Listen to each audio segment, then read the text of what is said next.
Assalamualaikum warahmatullahi wabarakatuh. Perkenalkan, nama saya Firda Melika dari Prodi Pendidikan Geografi kelas B jurusan Geografi Fakultas Matematika dan Ilmu Pengetahuan Alam Universitas Negeri Makassar.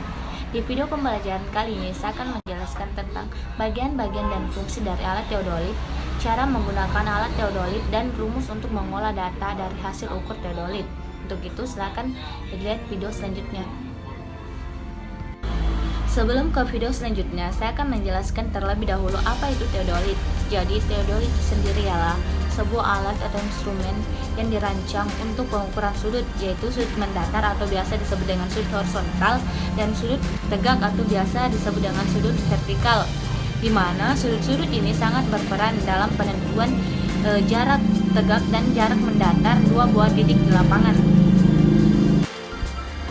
Selanjutnya, saya akan menjelaskan tentang bagian-bagian dari teodolit. Yang pertama yaitu pengarah kasar, yang berfungsi untuk membantu pembidikan, yaitu membantu mengarahkan teropong ke target secara kasar.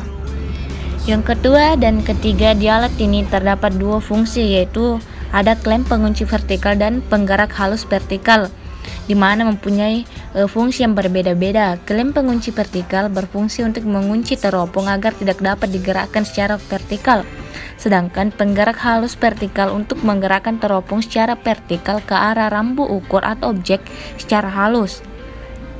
Yang keempat ialah tempat baterai. Tempat baterai ini berjumlah 4 buah dengan jenis baterai A2. Yang kelima, klem pengunci lingkaran horizontal untuk mengunci badan pesawat agar tidak dapat diputar secara horizontal. Yang keenam, ada penggerak halus lingkaran horizontal untuk menggerakkan teropong horizontal ke arah rambu ukur atau objek secara halus. Yang ketujuh ialah sekrup pengatur nivå, yaitu berfungsi untuk mengatur posisi gelembung nivå untuk berada pada titik tengah. Yang kedelapan yaitu handle, yang berfungsi sebagai pegangan pada alat. Yang kesembilan ada pengatur fokus lensa okuler. Ini berfungsi untuk mengatur fokus lensa okuler ke objek. Yang kesepuluh ada nivå tabung untuk menyetel posisi sumbu pesawat secara horizontal dan dapat diatur dengan 3 sekrup penyama rata. Yang ke-11 ada display dan papan tombol untuk pemecahan skala lingkaran vertikal dan horizontal. Yang ke-12 ada nivå kotak yang berfungsi untuk menyetel posisi sumbu 1 berada pada posisi vertikal. Yang ke-13 ialah plat dasar untuk bertumpunya pesawat teodolit. Yang ke-14 ialah lensa verticalizing untuk melihat dan memosisikan sumbu 1 berimpit dengan titik berdiri pesawat atau titik tertentu di bumi. Yang ke-15 yaitu yang terakhir yaitu adalah klem atau pengatur fokus benang, yang berfungsi untuk memperjelas benang pada lensa atau benang atas, benang tengah, atau benang bawah. Cara penggunaan alat teodolit. Pertama, kita setting alat teodolit dulu dengan tahapan sebagai berikut. Yang pertama, tentukan titik atau patok yang telah ditentukan.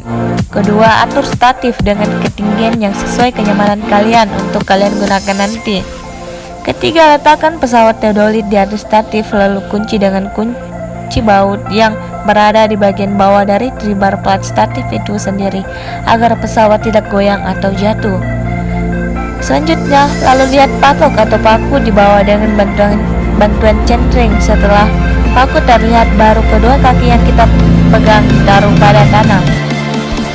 Setelah statif ditaruh semua dan patok serta pakunya sudah kelihatan walau tidak tepat, lalu kuatkan statif. Selanjutnya, setelah posisi statif kuat dan tidak goyang, barulah dilihat paku lewat centering. Apabila paku tidak tepat, maka kejar pakunya dengan menggunakan sekrup penyetel sambil melihat centering.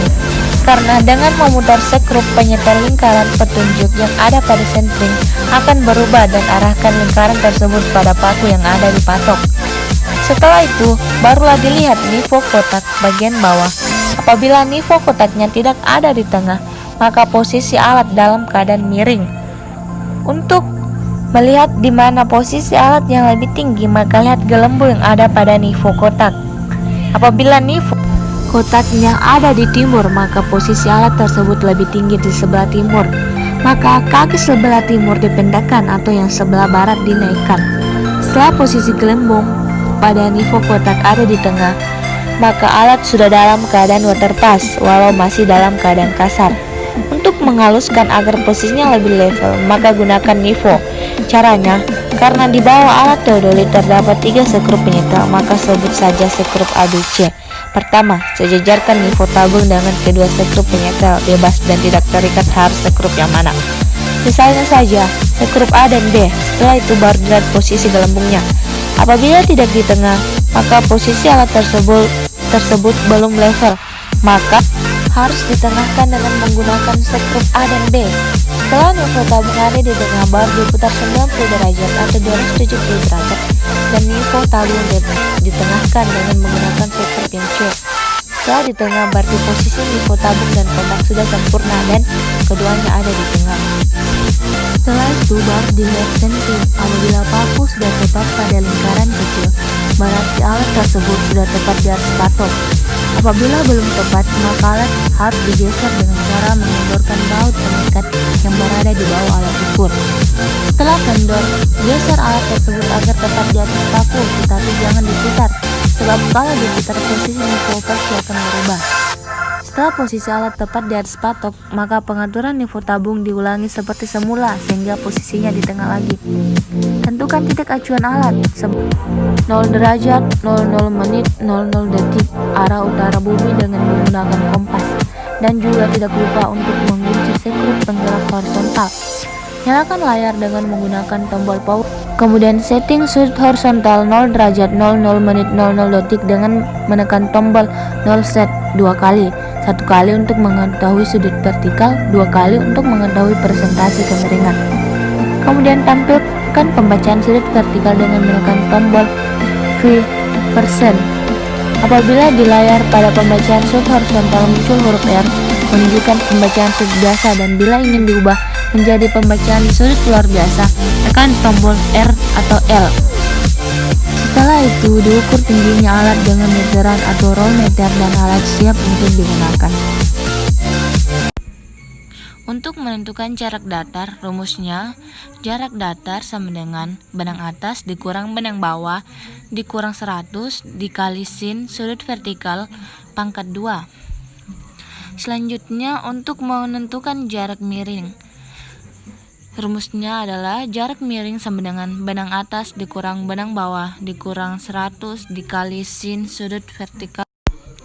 Untuk menentukan beda tinggi dari tempat berdiri alat atau BM1 ke rambu ukur titik selanjutnya, rumusnya adalah delta H sama dengan tangen dalam kurung 90 dikurang sudut vertikal dikali jarak datar ditambah tinggi alat dikurang tinggi target. Untuk menentukan nilai koordinat X pada titik selanjutnya, X sama dengan sin asimut dikali jarak datar ditambah X BM atau berdirinya alat. Selanjutnya menentukan koordinat titik Y, rumusnya Y sama dengan cos asimut jarak datar ditambah Y atau BM1 koordinat Y. Itulah tadi video pembelajaran singkat saya tentang alat teodolit. Jangan lupa like, comment, and subscribe. Semoga bermanfaat. Jika ada kesalahan silahkan komen di bawah. Terima kasih. Wassalamualaikum warahmatullahi wabarakatuh.